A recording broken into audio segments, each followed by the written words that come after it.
بسم اللہ الرحمن الرحیم۔ مورخین اور محدثین کا بیان ہے کہ ملکان جو کہ ایک بہت بڑا بادشاہ تھا، اس کے حضرت خضر علیہ السلام کے علاوہ اور کوئی اولاد نہیں تھی۔ آپ علیہ السلام ملکان کے اکلوتے بیٹے تھے، اس لیے اسے ایک دن خیال آیا کہ اپنے بیٹے کی شادی کر دینی چاہیے تاکہ نسل جاری رہے۔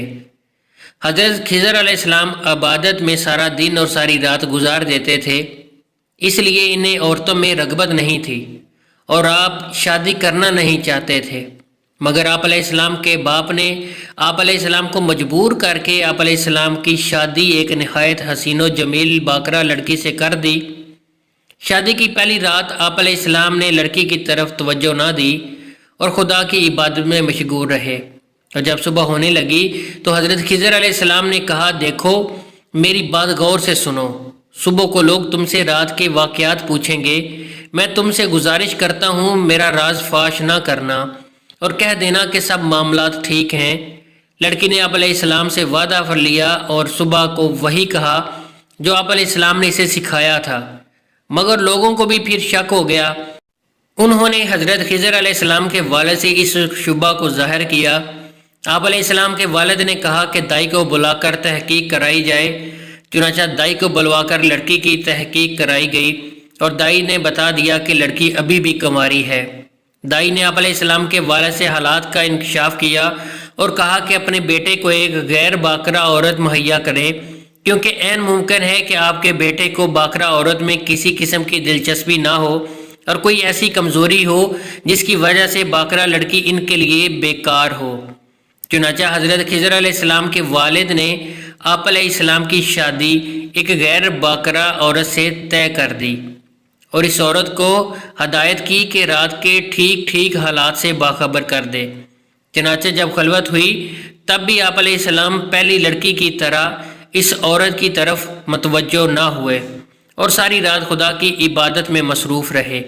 عورت کو اس بات پر بہت غصہ آیا اور جب صبح اس سے رات کے بارے میں پوچھا گیا تو اس نے راز فاش کر دیا اور کہا، یہ نوجوان مرد نہیں ہے۔ حضرت خضر علیہ السلام کے والد کو جب یہ خبر معلوم ہوئی تو اسے سخت غصہ آیا۔ اس نے آپ علیہ السلام کو سزا دینے کا فیصلہ کر لیا۔ اس نے حضرت خضر علیہ السلام کو ایک کمرے میں بند کر دیا اور کمرے کے دروازے کو چوننا گارا اور اینٹ پتھر سے چنوا دیا، حتیٰ کہ 2 دن اسی حال میں رکھا۔ 2 دن بعد والد کی محبت اپنے بیٹے کے لیے جاگ اٹھی اور کمرے کو کھولنے کا حکم دیا، مگر جب کمرہ کھولا گیا تب آپ علیہ السلام کمرے میں موجود ہی نہیں تھے اور یہ لوگوں کے لیے بڑی حیرانی کا باعث بنی۔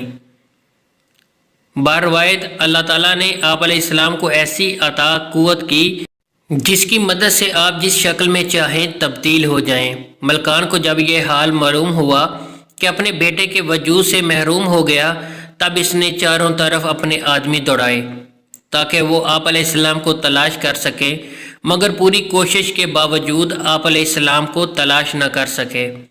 حضرت خضر علیہ السلام اللہ کی قدرت کی بدولت وہاں سے نکل کر حضرت ذوالقرنین علیہ السلام کے پاس پہنچے اور ان کے ہمراہ بحر ظلمات میں جا کر آب حیات نوش کیا اور ہمیشہ کے لیے ابدی زندگی کے مالک بن گئے۔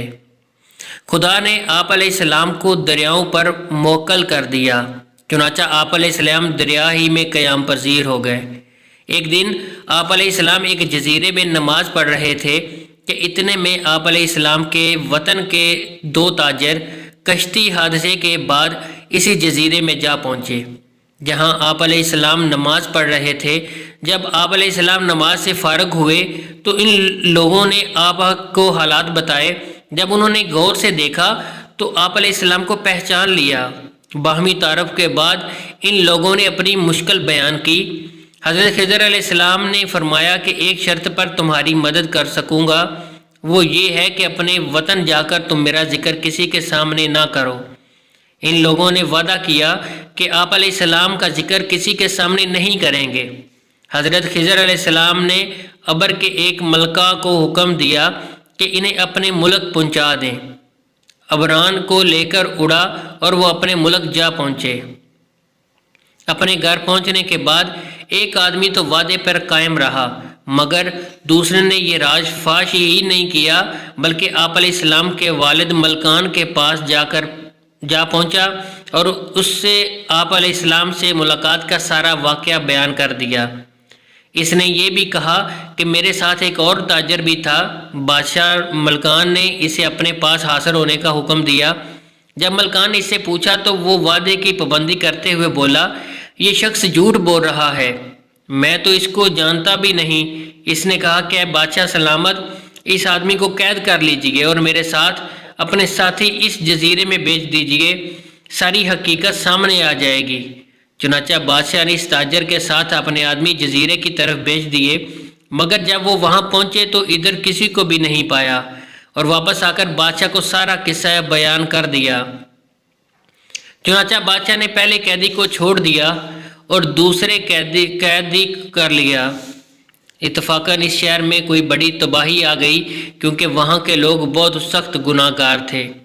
اس تباہی میں تقریباً سب ہی برباد ہو گئے، لیکن صرف 2 ہی انسان بچ گئے، ایک وہ عورت اور دوسرا وہ تاجر، جنہوں نے حضرت خضر علیہ السلام کا راز فاش نہیں کیا تھا۔ جب ان دونوں کی آپس میں ملاقات ہوئی اور ایک دوسرے سے اپنے بچنے کا سب حضرت خضر علیہ السلام کے راز کو یقین کر لیا تو دونوں مسلمان ہو گئے، اور دونوں نے آپس میں نکاح کر لیا اور اس ملک سے ہجرت کر کے دوسرے ملک روانہ ہو گئے۔ حضرت ابو ذر رضی اللہ تعالیٰ عنہ فرماتے ہیں کہ رسول اللہ صلی اللہ علیہ وآلہ وسلم نے فرمایا، بنی اسرائیل کا ایک عابد و زاہد آدمی تھا جس نے اپنی عبادت خانہ میں اللہ تعالیٰ کی 60 سال عبادت کی۔ ایک دن بارش ہوئی اور زمین سرسبز و شاداب ہو گئی۔ اس راہب عبادت گزار نے اپنی عبادت خانے سے جھانک کر دل میں کہا کہ اگر میں نیچے اتر کر اللہ تعالیٰ کا ذکر وغیرہ کر لوں تو زیادہ نیکیاں ملیں گی۔ چنانچہ وہ نیچے اترا اور اس کے پاس 2 روٹیاں تھیں۔ ایک دن وہ زمین پر بیٹھا تھا کہ ایک عورت اس کو ملنے آئی اور اس سے برابر باتیں کرتا رہا۔ وہ بھی اس سے باتیں کرتی رہی۔ آخر اس راہب نے اس عورت سے ہم بستری کر لی، پھر اس پر غشی طاری ہوگی۔ پھر تالاب میں غسل کے لیے اترا تو ایک سائل آ گیا اور اس نے روٹی مانگی، پس اس نے ایک روٹی لینے کا اشارہ کیا، پھر مر گیا۔ پھر اس کی 60 سالہ عبادت کا اس بدکاری کے ساتھ موازنہ کیا گیا تو اس کی بدکاری والا عمل اس کی نیکیوں پر بھاری ثابت ہوا۔ پھر ان نیکیوں کے ساتھ اس کی وہ 2 روٹیاں رکھی گئیں تو نیکیوں کا پلڑا بھاری ہو گیا اور اس کی مغفرت ہو گئی۔ اس واقعے سے ہمیں یہ سبق ملتا ہے کہ اللہ تعالیٰ کی عبادت کے لیے کوئی نشئی اختیار کرنا جائز ہے، اور یہ عمل سابقہ امتوں کے مباح تھا۔ انسان جب اللہ تعالیٰ کی نشانیوں میں غور و فکر کرتا ہے تو اس کی معرفت و محبت اور ایمان میں اضافہ ہوتا ہے۔ شیطان کبھی خیر خواہی اور نیک جذبے کے دروازے سے آ کر حملہ کرتا ہے۔ معلوم ہوا کہ عورتیں مردوں کے لیے باعث فتنہ ہیں اور شیطان کا جال ہے، اور اس واقعے سے ہمیں زنا اور بدکاری کی شدت اور قباحت بھی معلوم ہوئی۔ اللہ تعالیٰ ہم سب کو ایسے گناہوں سے بچنے کی توفیق عطا فرمائے اور ہمارا خاتمہ بالایمان فرمائے، آمین ثم آمین۔ تو ناظرین، اگر آپ کو ہماری آج کی یہ ویڈیو پسند آئی ہے تو پلیز ہمارے ویڈیو کو لائک کریں اور شیئر کریں، اور اگر آپ ہمارے چینل پر نئے ہیں تو ابھی تک آپ نے ہمارے چینل کو سبسکرائب نہیں کیا تو پلیز ہمارے چینل کو سبسکرائب کریں اور ساتھ لگے بیل آئیکن کو بھی دبا دیں تاکہ آنے والی ہماری ہر ویڈیو کا نوٹیفیکیشن آپ کو بر وقت ملتا رہے۔